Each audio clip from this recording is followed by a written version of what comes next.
ഏത് വിജയത്തിന്റെ കൂടെയും പ്രയാസം ഉണ്ടാവും എന്നുള്ളതാണ്. അത് അല്ലാഹു സുബ്ഹാനഹു വ തആല പഠിപ്പിച്ച കാര്യമാണ്. മുഹമ്മദ് നബി സല്ലല്ലാഹു അലൈഹി വസല്ലമ ദഅവത്ത് തുടങ്ങി എന്തെല്ലാം പരീക്ഷണങ്ങളാണ് നബി സല്ലല്ലാഹു അലൈഹി വസല്ലമക്ക് 23 വർഷക്കാലഘട്ടത്തിൽ അള്ളാഹുവിന്റെ റസൂൽ അനുഭവിച്ചതുപോലൊരു പ്രയാസം വേറെ അനുഭവിച്ചിട്ടില്ല. പക്ഷെ അള്ളാഹുവിന്റെ വിജയമുണ്ടായി, ഇസ്ലാമിന്റെ വിജയമുണ്ടായി. അതോടൊപ്പം ആ വിജയമുണ്ടായപ്പോഴും മുനാഫിക്കുകളും അതേപോലുള്ള ആളുകളുടെയും പ്രശ്നങ്ങൾ അവിടെ ഉണ്ട്. അള്ളാഹുവിന്റെ റസൂലിന് മരണത്തിന്റെ വേദന ശക്തമായി. ആ വേദന റസൂലുള്ളാന്റെ മുഖത്ത് പ്രകടമാവുകയാണ്. ആരാണ് ഈ വേദന മുഴുവൻ സഹിക്കുന്നത്? അള്ളാഹുവിന് ഇത്രയും ഇഷ്ടപ്പെട്ട അള്ളാഹുവിന്റെ ഖലീലായ മുഹമ്മദ് നബി സല്ലല്ലാഹു അലൈഹി വസല്ലമ ആയിഷ റളിയല്ലാഹു അൻഹയുടെ മടിയിൽ കിടന്ന് മരണവേദന സഹിക്കണം. ആ വേദന കണ്ടപ്പോൾ എന്റെ ഉപ്പയുടെ വേദന എന്ന് പറഞ്ഞുകൊണ്ട് ഫാത്തിമ റളിയല്ലാഹു തആല അൻഹ വിലപിക്കണം.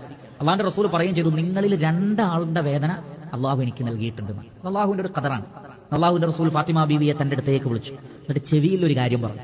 ഫാത്തിമ റളിയല്ലാഹു അൻഹ സന്തോഷമായി. നബി സല്ലല്ലാഹു അലൈഹി വസല്ലം പറഞ്ഞ കൂട്ടത്തിൽ ഒന്ന് ഇതായിരുന്നു, അഥവാ ഇനി നിന്റെ ഉപ്പാക്ക് ഒരു വേദന ഉണ്ടാവൂല മോളെ എന്നുള്ളത്. അത് അവസാനത്തെ വേദനയാണ്. അത് കഴിഞ്ഞാൽ ഇനി വേദനകളില്ല.